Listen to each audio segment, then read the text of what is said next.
Hello बच्चों, मैं हेमंत प्रजापति आप सबका स्वागत करता हूं आपकी अपनी ही चैनल एचपी केमिस्ट्री क्लासेस में।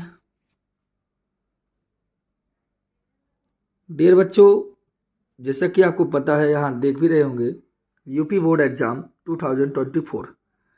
आपको खुशखबरी तो मिल ही चुकी होगी कि आपके एग्ज़ाम 22 फरवरी से प्रारंभ हो चुके हैं और आपके ये केमिस्ट्री का रसायन विज्ञान का जो पेपर है, जो स्कीम, जो डेट आई है, वो सबसे लास्ट में है। लेकिन लास्ट में हो या पहले, हमें तैयारी बेहतर करनी है और बेहतर से बेहतर करनी है। आप यदि आज भी सोच लें कि हम ऐसा करेंगे तो काम बन जाए। मैं जितने भी आपको बोर्ड एग्जाम से रिलेटेड क्वेश्चन करवा चुका हूँ, उन सभी क्वेश्चनों को यदि आप पढ़ लें या इनको भी, इन न्यूमेरिकल्स को लगा लें, तो मैं कहता हूँ कि आपको हर जगह की अपेक्षा अच्छे से अच्छा बेहतर यहाँ मिल सकता है।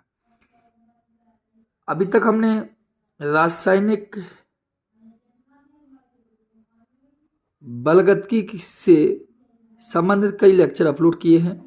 पहले तो केमिकल काइनेटिक्स हमने पढ़ाया भी है आपको इसी यूट्यूब चैनल पर एचपी केमिस्ट्री क्लासेस में, और रासायनिक बलगतिकी के इम्पोर्टेंट क्वेश्चन भी हमने डाले थे, जो निश्चित हमने कहा था कि आएंगे ही आएंगे। नहीं आएंगे तो आप खुद देख लेना एक बार पुनः आके, आए कि नहीं आए हैं, वो आएंगे ही आएंगे। दूसरी बात, इसके बाद हमने प्रथम जीरो ऑर्डर रिएक्शन अर्थात शून्य कोटि की अभिक्रिया, शून्य कोटि की अभिक्रिया डाली एंड प्रथम कोटि अभिक्रिया के लिए भी क्वेश्चन डाले थे। तो शून्य कोटि अभिक्रिया का व्यंजक हमने कराया और प्रथम का भी कराया। ठीक, तो इन सब में शून्य कोटि zero order reaction and primary प्रथम फर्स्ट ऑर्डर रिएक्शन को हमने कराया था, उनको भी आप देख लीजिए। और आज हम इसी रासायनिक बलगतिकी केमिकल काइनेटिक्स की कुछ न्यूमेरिकल्स लेकर आए हैं। ये न्यूमेरिकल्स हर वर्ष किसी न किसी वर्ष आई हुई हैं, आपको यहाँ देखने को भी मिलेंगी भी। ये वाला क्वेश्चन 2017 में आके रहा है और हम आज एक पार्ट है इसका आपका फर्स्ट होगा। इसके बाद एक सेकेंड लेक्चर और लेके आएंगे न्यूमेरिकल्स का, उसको भी आप देखेंगे बस। ठीक है, तो चलिए हम बात ना करें, अब थोड़ा सा काम कर लें और आपको कुछ समझाते हैं। देखिए बच्चों, देखिए यहाँ क्वेश्चन ने क्या कहा कि निम्नलिखित अभिक्रिया के लिए औसत वेग ज्ञात कीजिए। एक क्वेश्चन आप निश्चित समझ लिए, समथिंग, क्या पता एक क्वेश्चन अभिक्रिया का वेग या औसत वेग, इससे रिलेटिव कोई क्वेश्चन आ जाए। औसत वेग पूछ ले या अभिक्रिया का वेग पूछ ले, इससे रिलेटिव कोई ना कोई क्वेश्चन आपका आ सकता है, इस बात को ध्यान दें। जैसे पूछा N2 + 3H2 = NH3 का औसत वेग क्या है, और पूछा N1A + N2B = M1C + M2D का औसत वेग क्या होता है। आप तो इतना तो आपने लगाना भी सीख लिया होगा, मैं आपको रिवाइज करवा दे रहा हूँ। चलिए फिर अगला क्वेश्चन भी आपको बता दें। तो चलिए इसका औसत वेग ज्ञात करें। तो औसत वेग आप जानते हैं, वेग ज्ञात करने के लिए होता क्या है। वेग के लिए आप जानते हैं, औसत वेग के निकालने के लिए, किसी भी जगह वेग निकालना हो तो एकांक समय में अभिकारक या उत्पाद की सांद्रता में जो परिवर्तन होता है वही औसत वेग, मतलब वही अभिक्रिया का वेग कहलाता है। उसी आधार करिए, तो अभिकारक का अलग निकलेगा, इस अभिकारक का भी अलग निकलेगा और इस अभिकारक उत्पाद का अलग निकलेगा। मतलब औसत वेग सभी का, अभिकारक और उत्पाद दोनों का अलग अलग निकलता है। अभिकारक यहाँ क्या N2 है, यहाँ क्या है H2 है, उत्पाद क्या है NH3। अभिकारक इसमें क्या है AB, उत्पाद क्या है COD। तो चलो सबसे पहले को हल कर लें। औसत वेग निकालना तो कुछ नहीं, N2 है तो लगाइए D, और N2 है तो लगा दीजिए N2, और एक्टिव मास के अंदर इसको बंद कर दीजिए, अपन लिख दीजिए टाइमिंग T। इतनी बात समझ में कैसा लिखा। ठीक है, अब ये तो अभिकारक है, अभिकारक में नेगेटिव होता है, क्या चिन्ह होता है, नेगेटिव। क्यों, अभिकारक धीरे धीरे धीरे करके उत्पाद में परिवर्तित होते जाते हैं, जिससे इनकी मात्रा कम हो जाती है, उत्पाद बढ़ते जाते हैं, बढ़ जाता है। समझ रहे बात को। अब देखिए अभिक्रिया का वेग इसको भी निकालना, तो बराबर चिन्ह लगा लो, चाहे अलग से लिख लो, D active mass H2 upon D, T हो गया। अब आप देखिए, आप क्या देखेंगे, जे भी अभिकारक है तो ये भी माइनस होगा, लेकिन इसके आगे कितना लगा 3, तो यहाँ हो जाता है 1/3। आपको लेसन पढ़ाया था तब भी इसको समझाया था अच्छे से, अभी दोबारा कह रहा हूँ। फिर बराबर लगाया NH3 का, तो D NH3 active mass upon DT, क्या लिखा 2, तो 1/2। लेकिन ये तो उत्पाद है, उत्पाद तो बढ़ते हैं, इसलिए होगा क्या प्लस। बात समझ में आ रही कैसे निकाला हमने। चलिए अगले पॉइंट के बात कर लें हम, अगले पर बात कर लें। देखो क्या निकालना, औसत वेग निकालना, तो आर ओ जी सब क्या है, आर आर के बराबर है, ये ध्यान देना। ई तो D A active mass D T, N1 है तो 1/N1 होगा, यहाँ नहीं था कुछ तो 1/1 होता, ठीक है।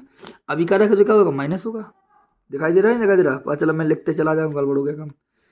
इक्वल किया, बी है तो D be active mass upon D T, N2 है तो 1/N2। अब ये भी अभिकारक है तो क्या हो जाएगा माइनस, बराबर D C upon D T. इधर क्या M1 है तो 1/M1, लेकिन क्या ये तो उत्पाद है तो क्या होगा प्लस, बराबर D D upon D T 1/M2, और उत्पाद है तो उत्पाद।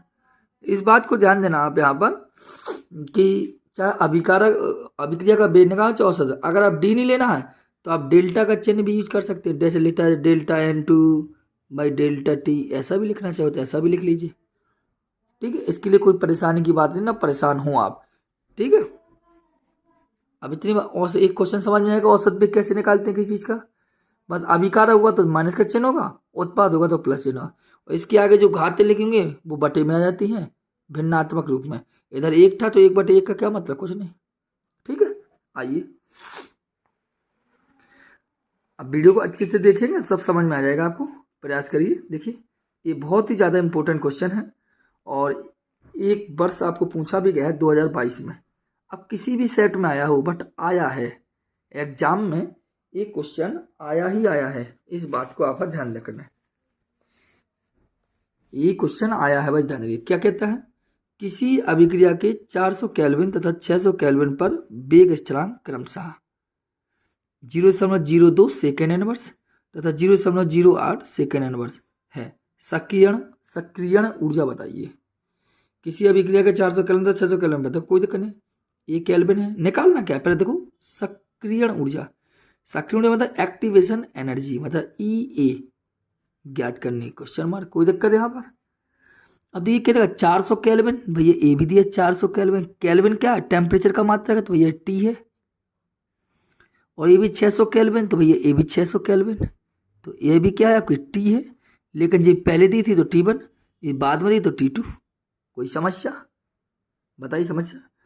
अब देखा लिखो वेग स्थिरांक क्या है 0.02, देखो 0.02 सेकेंड इनवर्स, तो वेग स्थिरांक ऐसे 0.08 सेकेंड इनवर्स, तो ये आपका वेग स्थिरांक के कहा, वेग स्थिरांक का कहा के, तो जो पहले तो K1 और जो बाद में तो K2।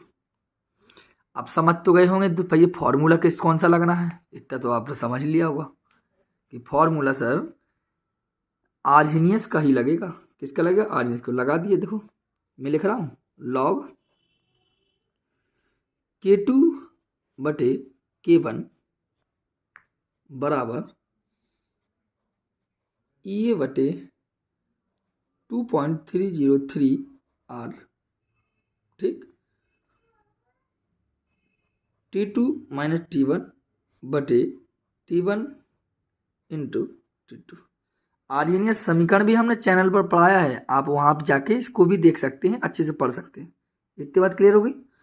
अब मान रख दीजिए log K2 कितना है 0.08, K1 कितना 0.02, बराबर E आपको निकालना ही है 2.303, R का मान आपको जानते हैं 8.314 जूल केल्विन पर मोल होता है।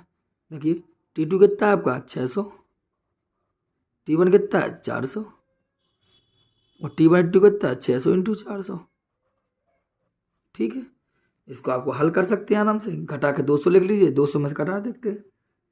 पहले इसको हल कर लें, दशमलव दशमलव उठाई, 2 8, तो लॉग 10 मान के चलते हैं, बेस 10 ही मानते हैं, लॉग 10 की पावर का वो 4 बराबर ई अपॉन, इसका मल्टीप्लिकेशन इसमें करेंगे हम, देखो करके रखे हैं, बार बार आपके सामने करेंगे तो टाइम लगेगा।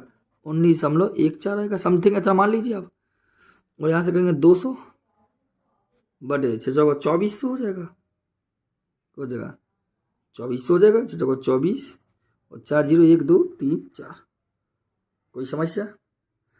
अब लॉग 10 की पावर 4 का मान आप जानते हैं, लॉग 10 की पावर 4 का मान क्या है, देखो लॉग 10 की पावर 4 यूज होता है 0.6020, रख लेंगे यहाँ पर इसको, या कैच गुणा कर देंगे तो ये यहाँ हो जाएगा। देखो ऐसा करेंगे, कैच गुणा कर देंगे, लॉग 10 बचा ऐसा रखेंगे तो ये इधर पहुँच जाएगा, ये इधर हो जाएगा, तो क्या हो जाएगा ई ए, दिखाई दे रहा होगा, थोड़ा ऊपर ले रहे हैं हम सवाल को। ठीक है, कैलकुलेशन है, आप कोई दिक्कत नहीं है। ई इक्वल टू क्या हो जाएगा, पूरा हल करके देख रहा हूँ मैं। ठीक है, इसको हल करके यहाँ से होगा, इसकी गुणा कर मल्टीप्लिकेशन से।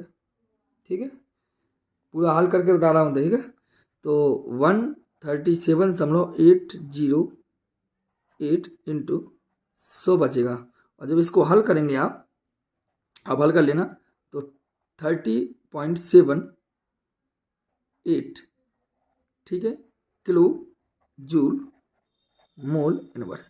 किलो जूल में लिया, ओनली जूल मोल में तो बहुत ज़्यादा आता है।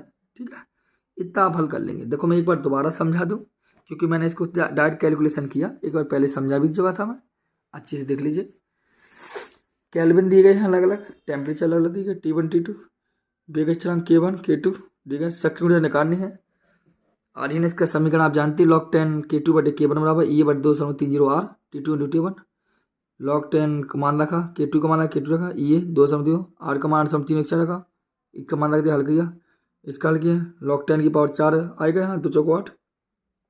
ठीक है, E बटे 19.4, कैसे पूरा हल किया, इसको हल कर दिया और जाके चले गए कैच गुणा कर देंगे, या कैलकुलेशन गड़बड़ होगा थोड़ा आप देख लेंगे। ठीक है, ये हल करने के तो यहाँ पर जूल पर मोल में आता है, तो किलो जूल में करने के लिए हमने हिसाब से लिख दिया। ठीक है, इतना आपका आंसर आएगा। कोई समस्या? इसलिए यही कहलाती है आपकी सक्रियण ऊर्जा या एक्टिवेशन एनर्जी। ठीक है, कोई समस्या है आपको? तो 2 क्वेश्चन आपने सीखे हैं और आपको बेहतरीन लगे होंगे, ऐसा आशा करते हैं हम आपसे। और ये आपको सही समझ में आए तो आपसे निवेदन यही कहेंगे कि स्क्रीनशॉट ले लीजिए आप इनका, और जितना हो सके वीडियो को ज़्यादा से ज़्यादा आप फैला सकें। ठीक है बच्चों, आपसे ही हम हैं, चलते हैं आगे देखिए, बहुत सारी संख्या में क्वेश्चन है, आप परेशान नहीं होंगे। देखिए चलिए, तीसरे क्वेश्चन पर आइए। इसमें ज़्यादा समय लगेगा आपको समझने में भी, और इम्पोर्टेंट भी है। ठीक है, समझने में टाइम भी ज़्यादा लगेगा, बिल्कुल कहो तो आगे समझा दें। ये भी देखो 2023 में क्वेश्चन पूछा गया है, क्या कहता है, अभिक्रिया 2A + B = 2C + 3D। देखिए दोबारा लिख रहा हूँ मैं, अभिक्रिया 2A + B = 2C + 3D के लिए C के सांद्रण में परिवर्तन, C के मतलब इस C के सांद्रण में परिवर्तन कितना 1 मोल प्रति लीटर है। अभिक्रिया का वेग मतलब R ज्ञात करना है। A, B और D के सांद्रण परिवर्तन की दर ज्ञात कीजिए। तो निकालना क्या क्या दिखना, दिया क्या है, इधर लिख रहा हूं दिया, क्या दिया, C के सांद्रण, C के सांद्रण का मतलब कैपिटल C, एक्टिव मास के अंदर C, सांद्रण कहाँ तो बड़ा कुछ लगा दिया, परिवर्तन अपॉन dt, और इधर भी D लगा दिया, कोई दिक्कत? इतना दिया, इतना बराबर कितना दिया है 1 मोल प्रति लीटर प्रति सेकंड। यहाँ तो कोई दिक्कत है? दिया क्या होना कि सी सांद्रण का तो एक्टिव मास और परिवर्तन का डी लगा dt, ये दिया गया आपका। अरे यार गलत हो गया साला, चलिए कोई दिक्कत नहीं, देख लेना आप अच्छे से। इतना दिया है क्वेश्चन में, आप क्या कहा, अभिक्रिया का वेग बताइए। क्वेश्चन कहता है अभिक्रिया का वेग पूछा क्वेश्चन ने, अभिक्रिया का वेग क्वेश्चन मार्क है। अब भाई अच्छा, अभिक्रिया का वेग पूछेंगे तो कैसे हल करेंगे, इसका थोड़ी सी आप समझने का प्रयास कीजिए। ठीक है, एक मिनट रखो ना, थोड़ा सा पेन ले लो दूसरा। अगर अभिक्रिया का वेग पूछा उन्होंने तो कैसे, तो पहले 2023 में क्वेश्चन आया अभी, ध्यान देना, अभिक्रिया का वेग पूछ रहा है। तो पहले इस समीकरण के लिए आप अभिक्रिया का वेग ज्ञात के लिए, तो इस समीकरण का तो R बराबर डी ए एक्टिव मास बटे डी टी, ठीक, और 2 है तो क्या हो जाएगा 1/2, अभिकारक है तो क्या हो जाएगा माइनस का चिन्ह हो जाएगा। बस समझ में गई, बराबर ले जाइए। अब D be active mass by D T, और इसके आगे कुछ नहीं, अभिकारक है तो माइनस हो जाएगा, बराबर D C upon D T active mass 1/2 हो जाएगा, क्योंकि 2 है, उत्पाद है तो ये प्लस हो जाएगा। आगे चलिए, equal D D upon D T, 3 है तो 1/3 हो जाएगा, उत्पाद है तो प्लस हो जाएगा। मतलब इतनी बात समझ में आ गई। अर्थात हमने पूरे समीकरण में अभिक्रिया का वेग ज्ञात कर लिया, लेकिन हमें जब वो कहता है जब अभिक्रिया दी गई है कि सी के स्थान पर परिवर्तन इतना होता है तो अभिक्रिया का वेग बताइए। ठीक है, तो भाई ये कोई दिक्कत नहीं, अभिक्रिया का वेग का आर, तो आर बराबर इसके बराबर भी है, और आर इसके भी बराबर है, और आर आपके इसके भी बराबर है। आर आपके देखो कहाँ का बराबर है, आर आपके इसके बराबर है, आर आपके इसके बराबर है, आर आपके इसके बराबर है, और आपके इस डी के बराबर भी है, सभी के बराबर है आपके आर। ठीक है, जब आर आपके सभी के बराबर है तो बस कर लीजिए, कोई दिक्कत थोड़ी है।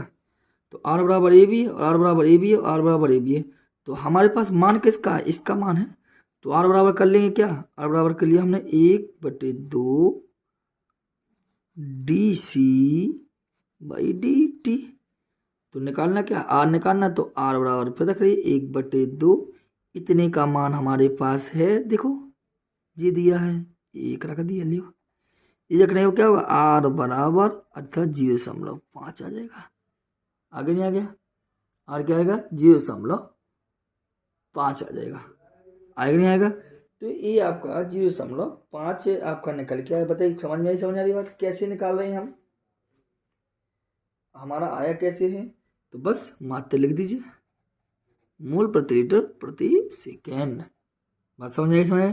पहले हमने क्या किया, अभिक्रिया का वेग था जो वो अभिक्रिया का वेग निकाल लिया, इसके लिए जो आपको पहले पीछे भी सिखा चुका हूँ मैं, इसके लिए निकाल लिया, इसके लिए निकाल लिया, सबके लिए। अब आप जानते हैं आर जो वैल्यू है इसके भी बराबर है, आर इसके भी बराबर है, और आर इसके भी बराबर है, और आर इसके भी बराबर है। तो आर हमारे पास मान क्या है, इस सी का मान है, तो आर बराबर में इसको माने, तो आर बराबर ले लिया। हम जानते इतना मान हमारा दिया है क्वेश्चन में, दिया था सी के शानदार परिवर्तन तो 1 मोल प्रति लीटर थे, तो बता दीजिए 0.5। अब क्वेश्चन और भी कहता है ए के लिए बी की और डी के शानदार परिवर्तन बताइए, मतलब ए के शानदार परिवर्तन बताइए। ठीक है, चलो पता लगाते हैं, ए के शानदार परिवर्तन मतलब है D A upon D T, ये ज्ञात करना है, ए के शानदार, ऐसे ही डी बी बटे डी, इसको भी ज्ञात करना है, ऐसे ही कहता है डी डी बटे डी टी, इसको भी याद करना। मतलब इन ए के साधारण कहता है ना क्वेश्चन में, देखो ए बी डी के साधारण परिवर्तन की दर ज्ञात कीजिए, तो सबकी दर ज्ञात करना है, तो कोई ए के परिवर्तन की दर बताइए, इसकी बताइए, तो कोई दिक्कत नहीं।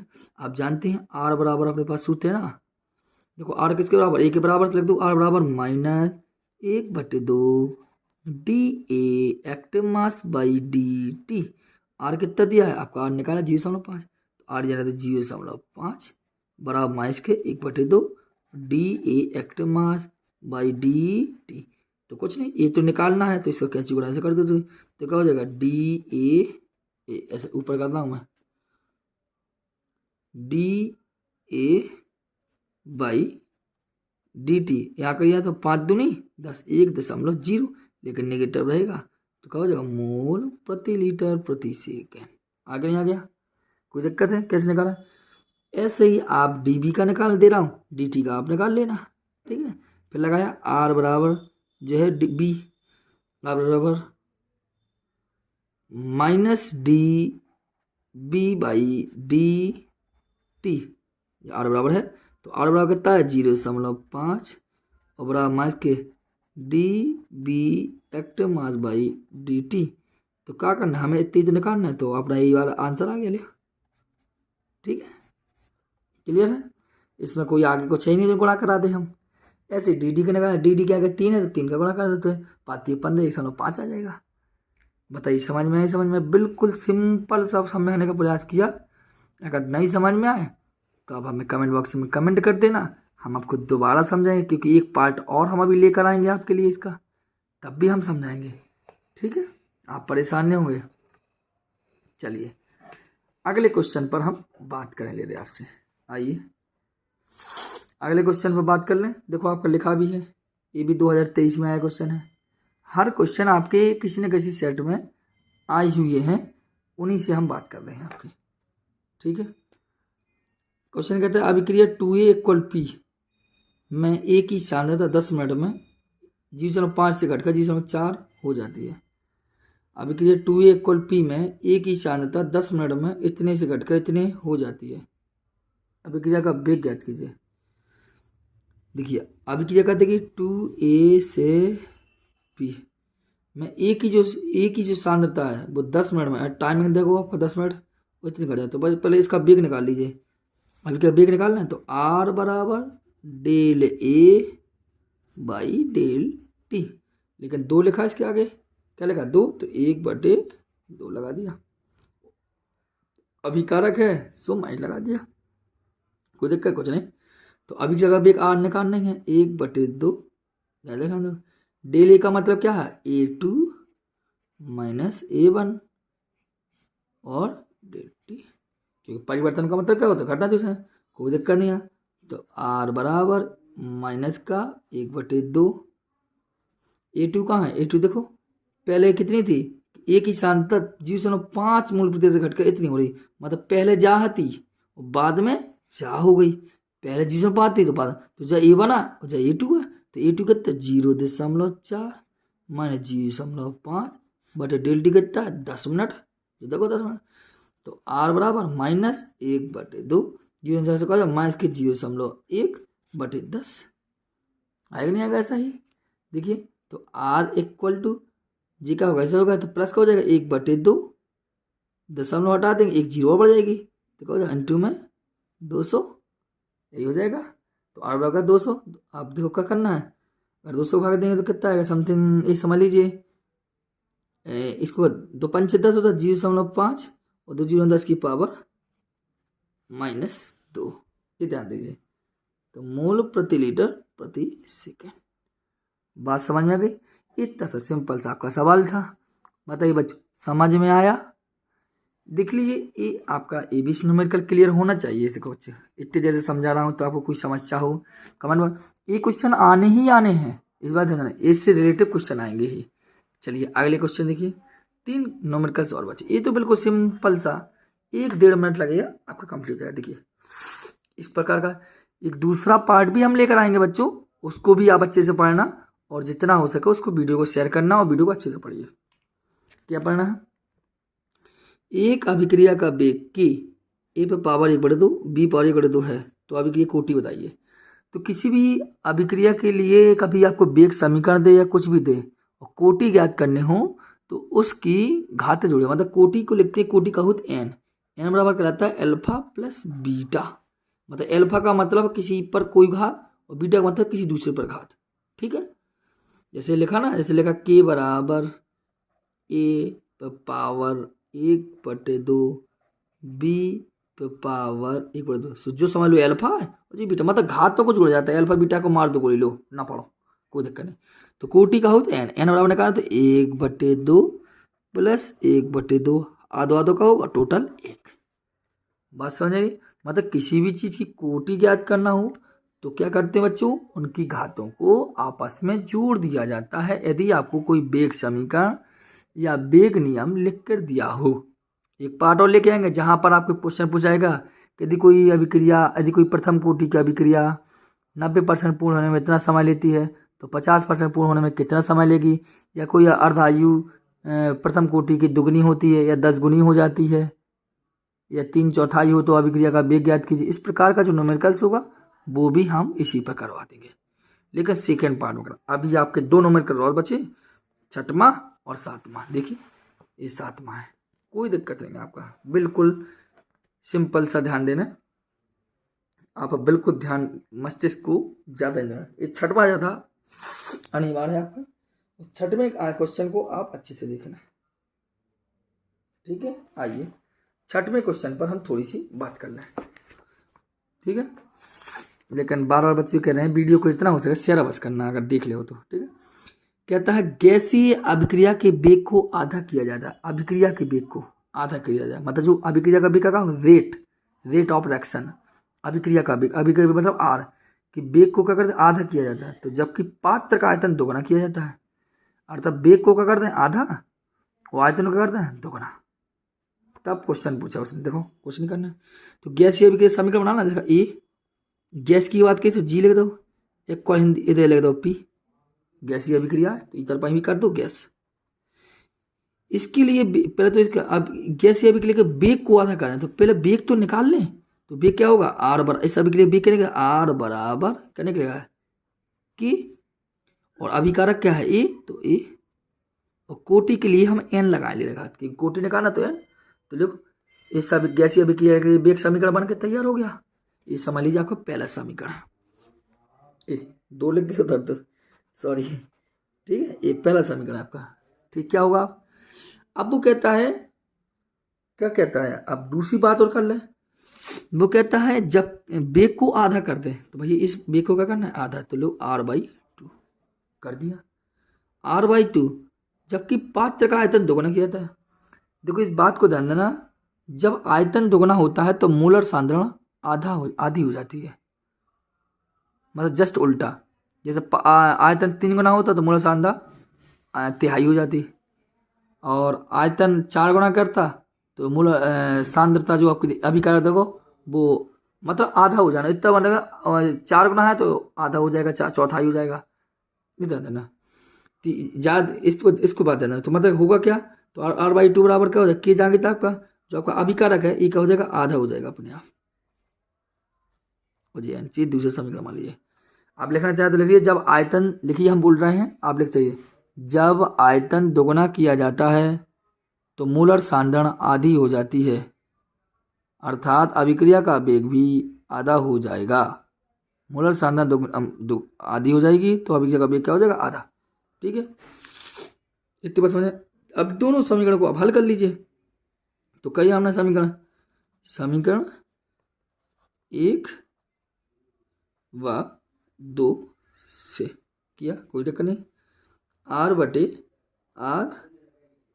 r/2 बराबर कि ए पे पावर एन बाई के a/2 स्क्वायर हो गया, कोई दिक्कत नहीं। जो उधर जाएगा जी आर सार कट जाएगा तो 2 जहाँ की तरह होगा, जी ऊपर चला जाएगा ऐसा, और के से के गया, अरे यार कैपिटल ही लिखेंगे यहाँ तो कौन स्मॉल लिखेंगे।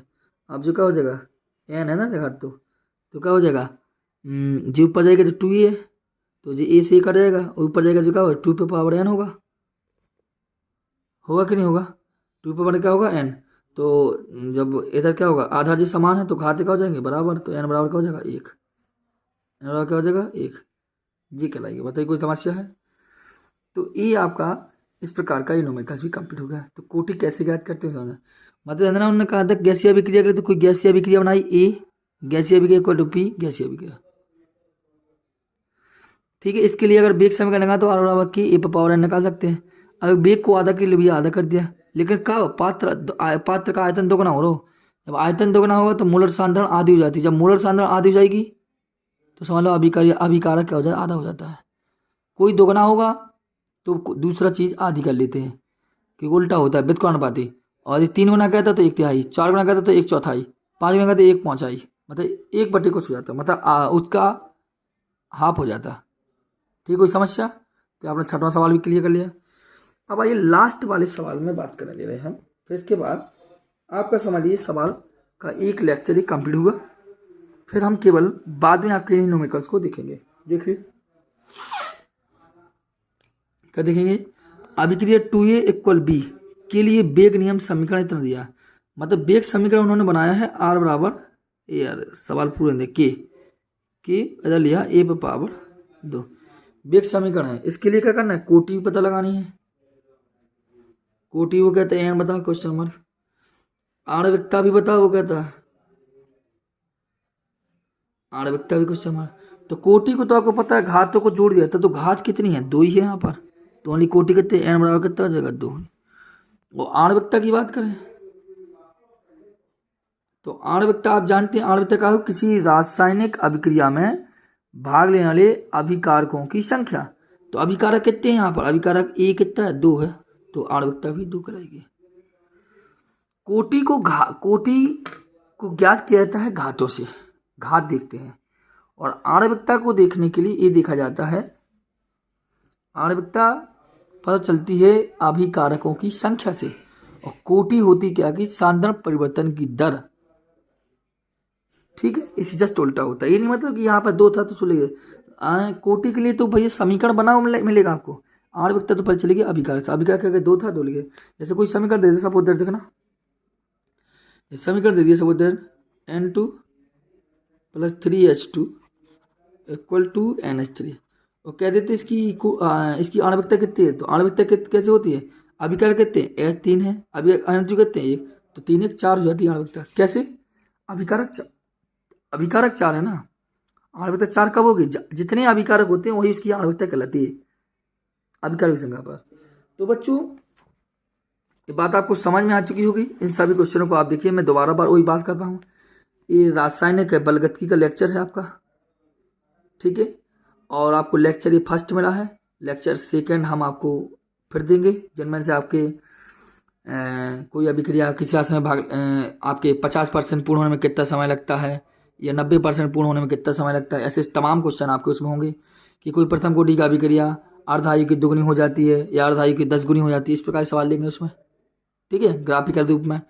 और आसन बलगति को आपको पढ़ना हो तो इसी में हमने आपको पढ़ाया भी है, और इसके पहले शून्य कोटि और प्रथम कोटि अभिक्रिया के बारे में हमने व्यंजक को भी विवेचना की है, तो उनको भी आप देख लेंगे, ठीक है, क्योंकि आपके लिए इम्पोर्टेंट है, आप इस बात जानते हैं, क्योंकि आपका साथ होगा तो हम आगे बढ़ जाएंगे।